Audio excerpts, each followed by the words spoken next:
বাংলাদেশের রাজনীতিতে নতুন দিগন্ত এবং বামপাড়ায় কলিজা পোড়ার গন্ধ। হ্যাঁ, বাংলাদেশের রাজনীতিতে নতুন কিছু হলেই বামদের মনে জ্বালা ওঠে এবং পুড়ে তারা সারকার হয়ে যায়। কারণ এই বামরা সাধারণত বাংলাদেশপন্থী রাজনীতি করে না এবং সাধারণত সবাই ভারত পেইড এজেন্ট। সো বাংলাদেশে বিশৃঙ্খলার চেষ্টা করবে এরা, বাংলাদেশের উন্নতিতে এরা কি করবে, সবসময় বাধাগ্রস্ত বা বাধা সৃষ্টি করবে। সো তারেক রহমানের এমন একটি সিদ্ধান্ত স্বাগত জানাই এবং আগামীর বাংলাদেশের জন্য এটা খুবই সুন্দর। তারেক রহমান আজকে কি করছে, ডক্টর শফিকুর রহমান এবং নাহিদ ইসলামের সাথে সাক্ষাৎ করছে। সাক্ষাৎ করে বাংলাদেশের নতুন একটা সৌহার্দ্যপূর্ণ এবং সম্প্রীতিপূর্ণ রাজনীতি তিনি এক নির্দেশনা দিচ্ছেন বা একটি ইঙ্গিত তিনি দিচ্ছেন।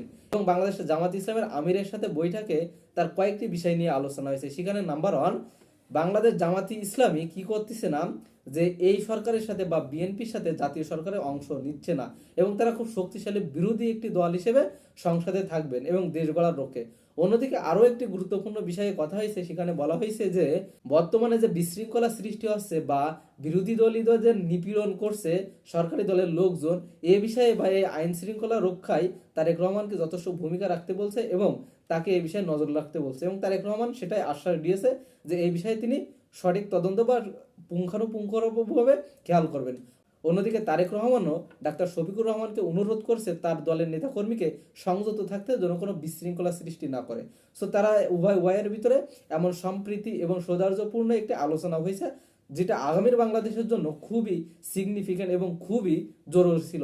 আগামীর বাংলাদেশের জন্য কেন এই বৈঠকটা জরুরি ছিল বা এটা জরুরি ছিল, এর কারণ হচ্ছে বাংলাদেশের বর্তমান অবকাঠামো খুবই খারাপ এবং রাজনৈতিক হোক এবং আমলাতন্ত্র হোক এবং অর্থনীতি হোক, সবগুলোই কি করছে, ক্লাপস করছে।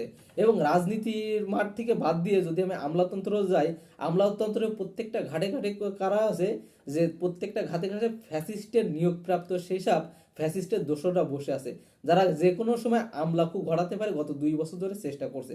সুতরাং তারা চাইবে বাংলাদেশে একটা অরাজকতা সৃষ্টি করতে এবং তারেক রহমানকে বিতর্কিত করতে, এবং যাতে সামনেরা এই 5 বছর ভালো মতো না চালাতে পারে এবং কি হয় যে এই সরকারটা যাতে ক্লাপস করে এবং নতুন করে আবার কি হয়, একটি নির্বাচন হয়, এরা সেটাই চাইবে।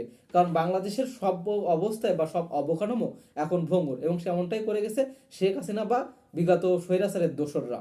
সো এমন তো অবস্থায় যদি বিরোধী দলের সাথে যদি বর্তমান দলের বা সরকারি দলে যদি বোঝাপড়া সঠিক না থাকে, তাহলে তারা যদি আন্দোলন করে রাস্তায় নামে, তাহলে কি হবে, এই সরকার বেশি দিন টিকতে পারবে না এবং এই আন্দোলনের ভিতরে তৃতীয় শক্তি বা ফ্যাসিস্টের দোসররা মাথা উঁচু করে দাঁড়াবে এবং তারা কি করবে, যে তারা আরো বেশি করে আন্দোলন করে এই সরকারটাকে ক্লপস করবে। এবং বিএনপির সাথে শোনা যাচ্ছে ভারতের খুব ভালো সম্পর্ক, এমনটাই আন্দাজ করা যাচ্ছে। সুতরাং বিএনপি যদি ভারতের কথা মতো দেশ চালায়, তাহলে অবশ্যই তাদের বিরোধী দলের সাথে ভালো চলবে না এবং কি করবে, এই সুযোগে ফ্যাসিস্ট মাথাচাড়া দেবে এবং ভারত চাইবে আওয়ামী লীগকে আবার পুনরায় বাংলাদেশে প্রতিষ্ঠা করতে বাংলাদেশের রাজনীতিতে। এবং বিএনপির ভিতরে সেসব লুকাতো ভারতের এজেন্টরা আছে, তারাও খুব দ্রুত হিসাবে বাংলাদেশে আওয়ামী লীগকে প্রতিষ্ঠা করতে। ইতিমধ্যে আপনারা দেখছেন যে এক জায়গায় আওয়ামী লীগের অফিস খুলে দেওয়া হয়েছে এবং আজকে খুলনায় কি হয়েছে, আওয়ামী লীগের নেতাকর্মী তাদের অফিসে ঢুকছে। সুতরাং এটি বাংলাদেশের রাজনীতিতে খুবই হুমকি এবং বাংলাদেশে বিএনপির জন্য খুবই হুমকি। কারণ এই ফ্যাসিস্টরা মাথা ছাড়া দিতে লাগলে তারেক রহমান খুব সুন্দর এবং সঠিকভাবে আগামীর রাজনীতি কি করতে পারবে না, যে চালাতে পারবে না বা এই সরকারকে আগামী 5 বছর স্টেবল করতে পারবে না এবং শান্তিপূর্ণভাবে দেশ চালাতে পারবে না, যেটা দেশ এবং জাতির জন্য খুবই ক্ষতিকর।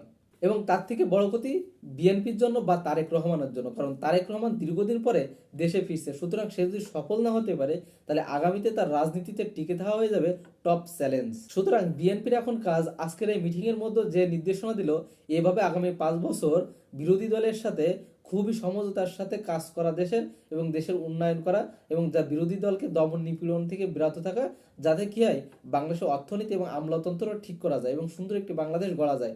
এবং আমার বিশ্বাস তারেক রহমান সে কাজটাই করবেন। সুতরাং আমি মনে করি তারেক রহমানের যে প্ল্যান আছে সেটা বাংলাদেশ ডেভেলপ করার জন্য যথেষ্ট ভালো প্ল্যান এবং যথেষ্ট ভালো, কিন্তু তার পাশে থাকা যে স্বৈরাচারের দোসররা আছে বা ভারতপন্থী এজেন্ট যারা আছে, তারা কাজ করতে দেবে কিনা সেটাই সন্দেহ।